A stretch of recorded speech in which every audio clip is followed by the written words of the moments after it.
अस्सलाम वालेकुम। अच्छा, जो हम नेक्स्ट टॉपिक डिस्कस करेंगे वो है congenital heart defects. Congenital heart defects को डिस्कस करने से पहले आपको पता होना चाहिए कि आपके हार्ट के फॉर्मेशन कब होती है ड्यूरिंग फीटल लाइफ। कुछ बुक्स लिखती हैं कि 4-6 वीक पे होती हैं, कुछ लिखती हैं 4 पे होती है। तो आपने जो जो इसका एक्सपेक्टेड टाइम है ना वो लिखना है 3 से लेकर 8 हफ्ते के दरमियान दरमियान आपकी क्या होता है, हार्ट की कंप्लीट फॉर्मेशन हो जाती है। ठीक है। अच्छा, एक होती है इसमें साइनोटिक हार्ट डिजीज़, एक होती हैं ए साइनोटिक हार्ट डिजीज़। साइनोसिस मतलब कि ऑक्सीजन का जब लेवल कम हो ना ब्लड के अंदर, ऑक्सीजनेटेड ब्लड कम मिल रहा हो बॉडी को, उसको हम क्या बोलते हैं, साइनोटिक कंडीशन। एसाइनोटिक का मतलब ये होता है कि थोड़ी बहुत उसको ऑक्सीजन मिल रही है। ठीक है, this is known as acyanotic, मतलब absence of cyanosis is known as आपकी क्या होगी, एसाइनोटिक कंडीशन होगी। सबसे पहले डिस्कस करते हैं इसके अंदर मोस्ट कॉमनली जो हमारे पास है एसाइनोटिक में, ventricular septal defect. Ventricular septal defect क्या होता है, देखिए बच्चों बात सुनो, इसको समझाता हूँ मैं आपको कंप्लीट। फॉर एग्जांपल ये हमारे पास एक ऐसे करके हार्ट है, इसको ये ऐसे करके मैं बना देता हूँ। ठीक है, यहाँ पे हमने इसके क्या बना दिया, अब ये इसका लेफ्ट एट्रियम है, ये इसका लेफ्ट वेंट्रिकुलर है, इसका राइट एट्रियम है, ये इसका राइट वेंट्रिकुलर है। ठीक है, ये इसका इंटर एट्रियल सेप्ट है, ये इसका क्या है, इंटर वेंट्रिकुलर सेप्ट है। ठीक है, फॉर एग्जांपल नॉर्मल पता क्या होता है, बर्थ के बाद ना ये आपको जो सेप्टा होते हैं ना ये क्लोज हो जाते हैं। इन केस अगर ये क्लोज ना हो, कौन सा, वेंट्रिकुलर सेप्टल डिफेक्ट, फिर क्या हो सकता है, देखिए नॉर्मली जो हमारे ब्लड का प्रेशर होता है ना बिफोर बर्थ, वेरी इंपॉर्टेंट, इसको डिस्कस करने से पहले आपको ये पता होना चाहिए, वो आपके राइट साइड ऑफ हार्ट पे क्या होता है बच्चों, ज़्यादा होता है। लेकिन आफ्टर बर्थ क्या होता है, आफ्टर बर्थ आपके पता ऑक्सीजनेटेड ब्लड सारा किधर आता है, अब लेफ्ट हार्ट में आता है, फिर कंप्लीट आयोटा से पूरी बॉडी को मिल रहा होता है ना। जो आपका प्रेशर होता है ना किसका, ब्लड का, वो किस तरफ ज़्यादा हो जाता है, आपके लेफ्ट साइड ऑफ हार्ट पे क्या हो जाता है, आपका प्रेशर बच्चों इंक्रीज कर जाता है। अब हमने क्या बात की, फॉर एग्जांपल एक बच्चा है, वो उसके आफ्टर बर्थ क्या हुआ है, उसका वीएसटी क्लोज नहीं हुआ। अब मुझे ये बताएं, प्रेशर की साइड पे ज़्यादा होगा after birth, left side of heart पे प्रेशर ज़्यादा नहीं होगा। तो जब बच्चों इसका लेफ्ट साइड ऑफ हार्ट पे प्रेशर ज़्यादा होगा, क्या इसका लेफ्ट वेंट्रिकुलर से ब्लड यहाँ से शंट मार के इसके अंदर जा सकता है, अयूटा में तो जा ही रहा है थोड़ा बहुत, तो भाई राइट साइड पे भी तो जा सकता है ना।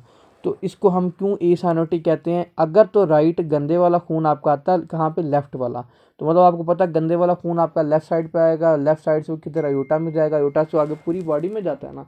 तो अगर फॉर एग्जांपल गंदे वाला आता तो हम साइनोटिक कहते हैं ना, लेकिन अब ये साफ वाला गंदे में जा रहा है तो हम इसको क्या कहेंगे, अब ये ए साइनोटिक कंडीशन है। ठीक है, ये इसमें इंपॉर्टेंट बात है, हम इसको ए साइनोटिक कहते क्यों हैं। अब फॉर एग्जांपल देखें, किसी पेशेंट के अंदर क्या हुआ, वेंट्रिकुलर सेप्टल डिफेक्ट हुआ, तब उसके अंदर वेंट्रिकुलर सेप्टल डिफेक्ट हुआ, उसकी वजह से क्या हुआ, आपका जो लेफ्ट वेंट्रिकुलर से ब्लड था वो राइट वेंट्रिकुलर के अंदर चला गया। अब जब आपका राइट वेंट्रिकुलर के अंदर ब्लड जाता है, इसको हम क्या बोलते हैं बच्चों, ये शंट नहीं मारा, इसको हम क्या बोलते हैं बच्चों, ये शंट मारा है। अब देखें, एक क्वेश्चन आता है कि वीएसडी वाले पेशेंट के अंदर हम कौन सा मरमर सुनते होते हैं, very important MCQ, examiner question ऐसे पूछता है। तो आपने बताना पैन सिस्टोलिक मरमर सुनते होते हैं। उसकी रीज़न पता क्यों है, जब ये देखो आपका ब्लड राइट वेंट्रिकुलर से ज़्यादा किधर जगह इसके अंदर, लेफ्ट वेंट्रिकुलर से किधर जा रहा है, राइट वेंट्रिकुलर के अंदर, यहाँ पे ट्राइकैस्पिड वाल्व पड़ा हुआ है, वो अब यहाँ पे फ्लूइड ओवरलोड हो गया है राइट वेंट्रिकुलर में, राइट वेंट्रिकुलर से पीछे की तरफ नहीं जाएगा आपका, राइट एट्रियम की तरफ, तो रिगर्जिटेशन हो रही है, इसकी वजह से हम कौन सा मरमर सुनेंगे, पैन सिस्टोलिक सुन सकते हैं, और बच्चों होलो सिस्टोलिक मरमर भी इसके अंदर क्या करते हैं हम बच्चों, सुन सकते होते हैं। वेरी इंपॉर्टेंट पॉइंट, ठीक है, ये आपने याद रखना है। सेम अभी यही, अगर यही आगे मरमर माइटल रिगर्जिटेशन की वजह से भी सुन सकते हैं, मैं आपको बताता हूँ वो कब सुनेंगे। अभी बस आप इतना याद रखें, क्या क्या मैंने बताया कि इस पेशेंट के अंदर क्या होगा, लेफ्ट से किधर जाएगा, राइट की तरफ शंट जाएगा, उसकी वजह से क्या होगी बच्चों, एसाइनोटिक हार्ट डिजीज़ होगी, और इसकी वजह से क्या हो सकता है, होलोसिस्टोलिक मरमर हम इस पेशेंट के अंदर क्या करते हैं बच्चों, सुन सकते हैं। अच्छा, अब देखें इसमें ना एक वेरी इंपॉर्टेंट पॉइंट है, वो पूछता है आपका मोस्ट कॉमन कॉन्जेनाइटल डिजीज़ कौन सी है, मोस्ट कॉमन, तो आपने बतानी है वीएसटी है। इंपॉर्टेंट एमसीक्यूज, अगर आपसे पूछिए फीटल अल्कोहल सिंड्रोम की वजह से कौन सी डिजीज़ हो सकती है हार्ट की, तो आपने बताना है बच्चों नेक्स्ट क्या हो सकती है, ये भी वीएसटी हो सकती है। अगर फॉर एग्जांपल मदर क्या करती है, अल्कोहल का इंटेक करती है ड्यूरिंग फीटल लाइफ, जब बच्चा उसके फीटस में होता है, ठीक है, सैक में होता है, तो इसकी वजह से भी क्या होगा, उसका वीएसटी आफ्टर बर्थ से इतना क्लोज नहीं होगा, और इसकी वजह से भी क्या हो सकता है, उसको वेंट्रिकुलर सेप्टल डिफेक्ट हो सकता है। ठीक है, अच्छा इसमें एक कंडीशन देखते हैं जिसको हम क्या कहते हैं, ईजन मैंगर सिंड्रोम। ईजन मैंगर सिंड्रोम पता क्या होता है, देखें मैं अब आपको ये वाली बात समझाता हूँ। हमने ऊपर एक बात डिस्कस की थी कि लेफ़्ट से ब्लड किधर जा रहा था, आपका राइट पे क्या कर रहा था, शंट। अब एक टाइम आएगा राइट पे इतना ओवरलोड हो जाएगा, इतना ओवरलोड हो जाएगा राइट पे, अब प्रेशर इंक्रीज़ नहीं कर रहा क्योंकि राइट वेंट्रिकुलर में इतना जब ब्लड चला जाएगा तो भाई अब राइट साइड ऑफ हार्ट का प्रेशर इंक्रीज़ कर देगा। जब राइट साइड ऑफ हार्ट का प्रेशर इंक्रीज़ कर देगा तो अब राइट से ब्लड लेफ़्ट हार्ट के अंदर जा सकता है, तो राइट से ब्लड लेफ़्ट हार्ट के अंदर जाना शुरू हो जाएगा। This is known as Eisenmenger syndrome, very important point.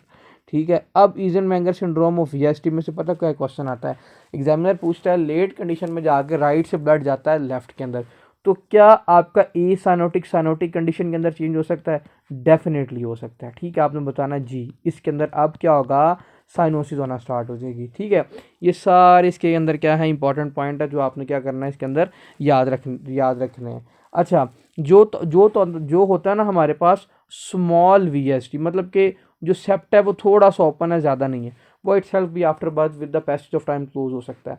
लेकिन अगर लार्ज है ना तो उसको क्या करना है भाई, हमने खोल के क्या करना है, अब रिपेयर करना होता है। ठीक है, सेप्टा को क्या करना है, पैच लगा के बच्चे उसको रिपेयर करना होता है खुद। समझ आ गई? बस इसमें यही हम ट्रीटमेंट प्लान करते होते हैं, आपको बस इतना ही पता होना चाहिए। ठीक है, वीएसटी वाले पेशेंट के अंदर अब देखते हैं कि इसको एएसटी वाले पेशेंट के अंदर, एट्रियल सेप्टल डिफेक्ट वाले पेशेंट के अंदर क्या होता है। एट्रियल सेप्टल डिफेक्ट वाले पेशेंट के अंदर, एट्रियल सेप्टल मैंने आपको कहा था ना ऊपर क्या होता है, एट्रिया। अगेन बर्थ के बाद मैं यही इसी डायग्राम से समझाता हूँ। एट्रियल सेप्टल डिफेक्ट को भी लेफ्ट एट्रियम में प्रेशर ज़्यादा, लेफ्ट साइड ऑफ हार्ट की तरफ प्रेशर ज़्यादा है आफ्टर बर्थ। अब आपको पता है लेफ्ट एट्रियम से क्या ब्लड आपका राइट एट्रियम के अंदर जा सकता है, भाई जा सकता है ये वाला ब्लड। पहली इंपॉर्टेंट बात आपने याद रखनी कि अब राइट एट्रियम की तरफ ब्लड जा रहा है। इसकी कॉजेज़ पूछता है एग्जामिनर कि ऐसी कौन सी मोस्ट कॉमन कॉज है आपको जो एएसटी करवा सकती है, तो आपने बताना है भाई इसके अंदर डिफरेंट इसकी कॉजेज़ है। सबसे पहले आपने यहाँ पे लिखनी है डाउन सिंड्रोम। डाउन सिंड्रोम कैसे करवा सकता है, देखिए एक होता है हमारा सेप्टम प्राइमम, एक होता है ये सेप्टम प्राइमम और ये सेप्टम क्या, ओस्टियम। ये क्या करता है, आपके एएसटी वैल्व को क्लोज कर रहा होता है। ठीक है, जो सेप्टा होता है इसको क्या करता होता है बच्चों, क्लोज कर रहा होता है। कौन सा, एक होता है सेप्टम प्राइमम, एक होता है हमारे पास सेप्टम ओस्टियम। ठीक है, ओस्टियम प्राइमम और ओस्टियम स्कंडम होता है हमारे पास। ठीक है, ऊपर से क्या आता है हमारे पास ओस्टियम प्राइमम, नीचे से आता है ओस्टियम स्कंडम। ये क्या कर रहे होते हैं, जो आपका एएसटी है ना इसको क्लोज कर रहे होते हैं। अगर एग्जामिनर पूछे हमारे पास एक पेशेंट है डाउन सिंड्रोम का, डाउन सिंड्रोम वाले पेशेंट के अंदर ऐसा कौन सा ओस्टियम है जो इफेक्टेड होगा, आपने बताना जो ओस्टियम प्राइमम है ना वो सही तरह नहीं बनेगा। तो जब उसका ओस्टियम प्राइमम सही तरह नहीं बनेगा तो क्या ओस्टियम प्राइमम और ओस्टियम स्कंडम आपस में मिलकर ये सेप्टा है इसको क्लोज कर सकेंगे? नहीं कर सकेंगे। तो भाई जब ये सेप्टा क्लोज नहीं होगा तो लेफ्ट एट्रियम से ब्लड राइट एट्रियम के अंदर जा सकता है? जा सकता है। राइट एट्रियम में ब्लड ओवरफ्लो हो सकता है? राइट एट्रियम में ब्लड बच्चों ओवरफ्लो भी हो सकता है। बस एग्जामिनर इसके अंदर यही पूछता होता है। ठीक है, इसके अंदर भी लेफ्ट टू राइट सेंड होते हैं with the passage of time. इसके अंदर भी क्या होता है, ईजन-मेंगर सिंड्रोम होता है। जब इसके अंदर भी ईजन-मेंगर सिंड्रोम होगा तो राइट से लेफ्ट के अंदर शंट जाना स्टार्ट कर देगा। तो जब आपका राइट से लेफ्ट के अंदर जाएगा तो क्या ये साइनोटिक कंडीशन में चेंज हो जाएगा? बच्चों ये साइनोटिक कंडीशन के अंदर भी चेंज हो सकता है। बस ट्रीटमेंट इसका भी ये है, हमने क्या करना है, सबसे पहले इसके अंदर पता है, सबसे पहले इसके अंदर आपने बताना है ट्रीटमेंट के अंदर हमने ये करना है कि बच्चों हमने ये करना है कि अगर वो सेप्टा है ना उसको खोल, अगर वो लार्ज है तो उसको खोल के रिपेयर करना पड़ेगा, अगेन पैच लगाना पड़ेगा। अगर तो वो स्मॉल है वो with the passage of time itself भी क्लोज हो सकता है। ठीक है, बस आपने इसके अंदर ये मोस्ट इंपॉर्टेंट को 3 से 4 बातें हैं जिसके अंदर याद रखनी होती हैं। अच्छा, अब देखें भाई इसके अंदर और क्या हो सकता है। फॉर एग्जाम्पल ओके जी, अच्छा जी, अब देखिए इसके अंदर और क्या हो सकता है। नेक्स्ट डिस्कस करते हैं किसको, पेटेंट डक्टस आर्टरियोसिस को। पेटेंट डक्टस आर्टरियोसिस को डिस्कस ऐसे करना है, वेरी इंपॉर्टेंट पॉइंट है ये भी पेटेंट डक्टस आर्टरियोसिस वाला, कि हमारे ना पता क्या होता है, ये देखें जब हमारा फीटल लाइफ होता है ना, जब हम मतलब कि वो देखो माँ के पेट में होते हैं, एमनाटिक सैक के अंदर होते हैं ना, तो जो आपके बच्चों लंग्स होते हैं वो सही तरह काम नहीं कर रहे होते, वो मेच्योर नहीं होते, वो आफ्टर द बर्थ मेच्योर होते हैं। फर्स्ट ब्रीथ पे जाके ना आपके लंग्स एक्टिवेट होते हैं, काम करते हैं। तो उससे पहले पता क्या होता है, जो आपका फॉर एग्जाम्पल ये आया superior vena cava inferior vena cava से आपका ब्लड आया यहाँ पे राइट वेंट्रिकुलर से पल्मोनरी आर्टरी के अंदर गया। अब वो पल्मोनरी आर्टरी से लंग्स की तरफ नहीं जाता, यहाँ अयोटा पड़ा होता है। ठीक है, अयोटा यहाँ पे पड़ा होता है, ये सीधा अयोटा के अंदर ड्रेन कर रहा होता है। ठीक है, कौन इसको करवाता है, यहाँ पे होता है हमारे पास डक्टस आर्टरियोसिस होता है हमारे पास।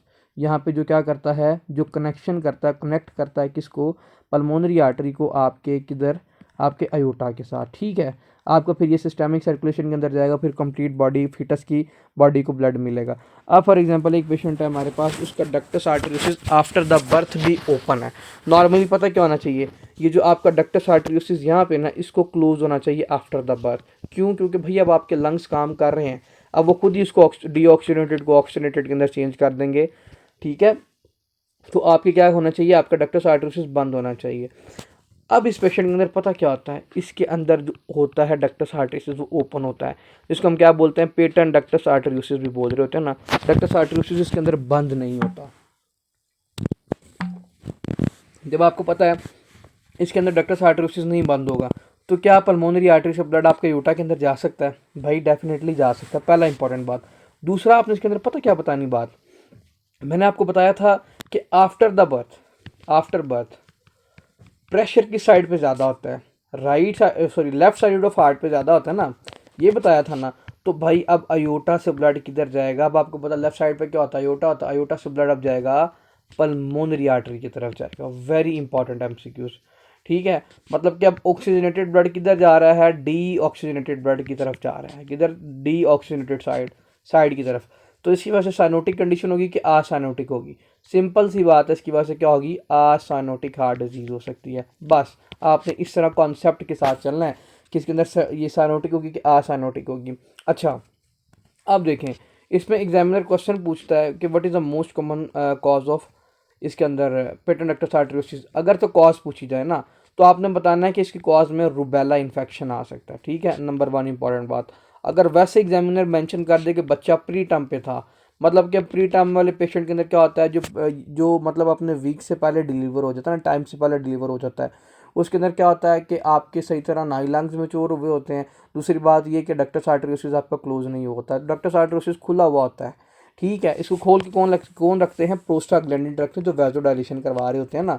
तो क्या होता है, ये खुला होता है, वो शंट होता है, गेंड एसाइनोटिक हार्ट डिजीज होगा, इस पेशेंट के अंदर रूबेला इन्फेक्शन करवा सकते हैं, प्री टर्म बेबी के अंदर सुन सकते हैं।